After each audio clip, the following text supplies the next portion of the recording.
This talk is kind of my journey coming into the cybersecurity field, because like so many of you, I'm just getting started in this. And for those of you that are newer or are coming into, just some ideas of what to expect and how to maneuver and move forward through this new career that you're hoping to take into. Now, we all love a good, and our life is no different. You know, we want to look something like this, right? Where you start here, you end here, and during your life, you're somewhere right around somewhere on that continuum, right? But for those of you with as much gray hair as myself or Jerry has, you know that that's not exactly how things generally go. There's an actual life path, and that looks a little bit something more like this, right? A plate of spaghetti, where you start here, you end up over here, and you're stuck somewhere in the middle, and it's not quite as clear where you are on that continuum, right? There's a lot more twists, turns, forks in the road that you can take. And the journey into cybersecurity is really no different. And so I would like to welcome you to what was my journey into cybersecurity, and give you a little bit of insight into that.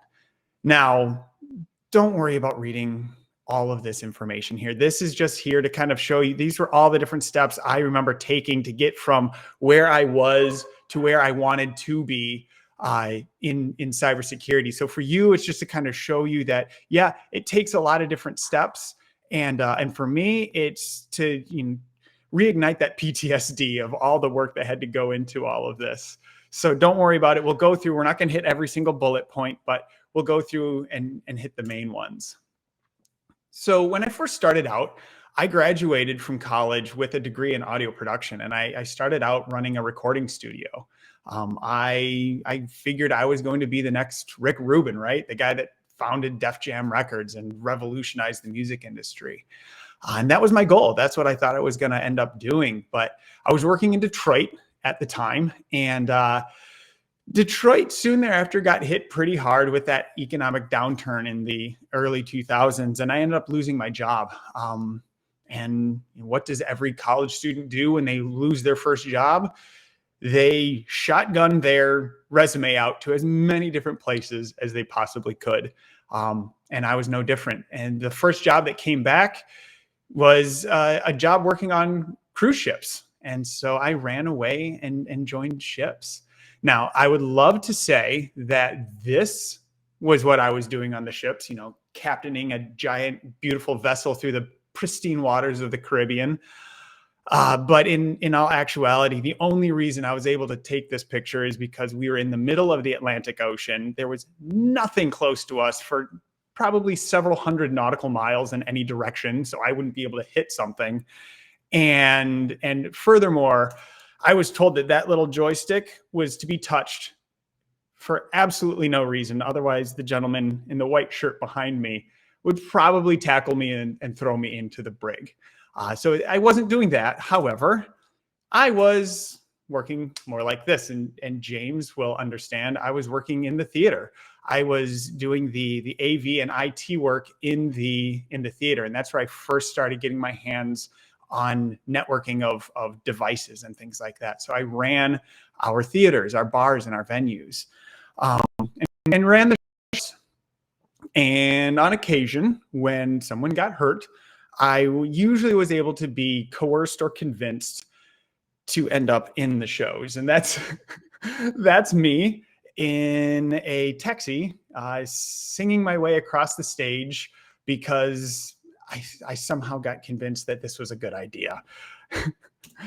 While I was on board, I met my wife there, and we continued working on ships for quite a while. And we ended up seeing the world. We met some amazing people. We got to experience some incredible cultures. And I really was able to learn how to interact with people while doing that, because you meet people from everywhere. And you learn that your way of thinking is much different than other areas of the world, and it changes the way that you think. So that was pretty cool. Eventually, we decided we wanted to retire from ships and get started on land and have a family. And so leaving the ships, I thought I was leaving the production world behind. And I went after another area that I was very interested in. And that was the idea of helping secure people, helping people feel more safe, and the protection of that. And I joined the NYPD. This is probably the only photo that we have left of me joining the academy. And in that bag right there, for the cyber folks, you think you have a lot of documentation. This was our field guide. Every decision that we had to make happened right in there. Soon after, we had our first kid, and I decided that working here was not where I wanted to be with our first child on the way. And we decided to make a change. And so just like before, I started throwing my resume out as many places as I could. And I got a job working for the University of South Florida, technology in their student center. So again, going back into that AV IT field. And one of the benefits of that was working at a university, you're able to get highly subsidized education. And so I wanted to go back and get my master's. And I looked at a couple ideas. Cybersecurity was one and MBA was another, but cybersecurity really was something that I liked, the idea of merging my love of technology as well as wanting to secure things and make things safer for people. And about that time, we found out that we were pregnant again. So you got a baby on the way, why not start grad school at the same time? So jumped into grad school and started studying all night long during the day. I wasn't going to be sleeping anyway. The baby was needing to be fed and things like that. So we were able to make that work. And several years later, the end of my program, I had to take and pass my Sec Plus.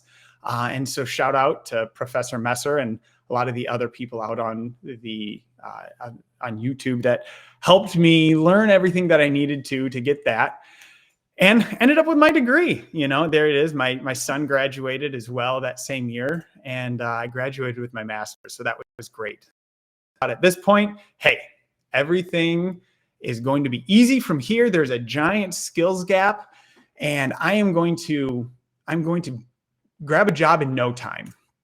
And so just like before, I threw my resume out everywhere I could. Anything that had the word cybersecurity, information security, I applied for. And I have a document that shows all the jobs that I applied for until I got so long that I stopped tracking it, because a year later, I was in the same spot as I was when I first graduated with my degree. And it was really discouraging. I'll be honest. It was pretty discouraging. And I stopped looking for positions at that point. I realized that I needed something different. I needed to reevaluate, and I needed to think about what it was that I really wanted.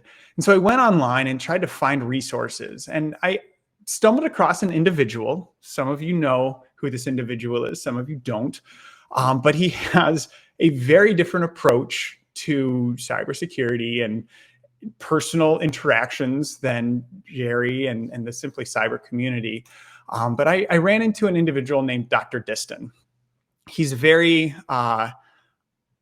blunt and very upfront about his opinions. And he told me in no uncertain terms that I was basically an idiot for doing things the way that I was, because I was going about it completely wrong. And that what I was going for were these SOC analyst positions, but I didn't have the technical background to really be able to do those things. And so he told me I needed to reevaluate my approach and look at what I was good at. So I sat back, all the other things. Yes, I'm not, I don't have the technical abilities that some other people do, but what I do have are really good people skills, from working and dealing with people from all over the world while on cruise ships and working through my time in the academy at the NYPD. I realized I had people skills.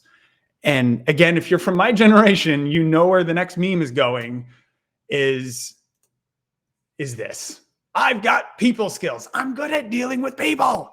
Why can't you understand that? Office Space is probably one of my favorite movies. And that scene is probably one of my favorites as well. And it's true. I had good people people. So where my technical skills may not have been as strong, this is where I could stand out. And so I found that with GRC, dealing with vendors and dealing with both internal and external employees, I could leverage that and really make that an advantage for myself. So I started reapplying and finally landed a job at Cineverse, where I am now as a information security risk analyst. And again, love to say that it was easy after that, but it really wasn't. Even after landing the job, the imposter syndrome set in, and it set in heavy. I kept thinking, my gosh, it took me this long to find a job. What if I don't do it right? What if I don't do it well? They're going to figure out I don't know what I'm talking about. And then, my gosh, how much longer is it going to take for me to find the next position? And so I really tried to find, again, community out online or in the area where I'm at. And I found an individual online named Simon, and he has a podcast named InfoSec Live. And within a few days of when I first found him, he had Alana coming on, and they were going to be talking about the GRC experience. And I thought this was perfect because I just started with GRC, and they're going to be able to tell me everything I need to know. And I did. I joined, and they gave me some phenomenal answers and resources. Some of those resources where they hooked me up with the policy wizard so I could learn how to write policies better. They told me about this world of Haiku, where I could go and learn a little bit more on the technical side of things so I could work on my CLI, my Linux skills. But the most important thing that they did is they pointed me over to this GRC masterclass by a guy named Gerald Auger. And looking into that, taking the class, really enjoying it, but then found out that he also has a podcast, and it runs every single day. And it is called, it's the Simply Cyber Daily Cyber Threat Brief. And that's why we're all here at this point. Since that time, I have tried to join every single day for some, if not all, of the broadcast. And I have learned so much because of it, and was able to feel more like I had something to offer, and I could go ahead and feel what it is that I'm doing. And I got involved. The next step was to definitely get involved. I took on the Simply Cyber Community Challenge and wrote my experience, which is kind of what we're talking about today, as well as that then let me meet a lot of you and be able to come across a lot of the different people that I've been able to meet and learn from, which also gave me the audacity to think that maybe I had something to share and people would listen to things that I had to say. So I applied for the Simply CyberCon speaker position. And now I actually have a couple more speaking engagements coming up later this year and the very beginning of next year as well. And I'm super psyched to do those. But listen, even with all of that, it's still going to be difficult. It's not going to be easy. As John Strand was talking at the very outset on the keynote, there's a lot to learn, and you're constantly going to need to be learning. So it's going to be difficult. So one big thing to do is get involved elsewhere, get involved outside of the cybersecurity world, just to kind of disengage and clear your mind. Some people act, some people paint and do art and play music. I really enjoy running into people and knocking them over while on ice. So I play in the beer leagues here. This is my team, the Old Pucks Hockey Club. And this is right after we won our division. We've got a tiny Stanley Cup there. And this is me here in the middle. That's how I kind of disengage and clear my head and give myself the ability to kind of clear my thoughts and reset from the day. So the things that I want to leave you with at the end of this talk here is understanding that as you start out, it's not going to be easy. It's probably not going to be quick. If it is, that's phenomenal. But you're going to question yourself, and that's okay. But get involved, reach out to people. There's people out there for you to learn from and different things like that. But just as importantly is what not to do. And this is a phrase that I was told, I wish I could take credit for it. I can't, but it's that life is not a race. It's the challenge to be better than you were yesterday.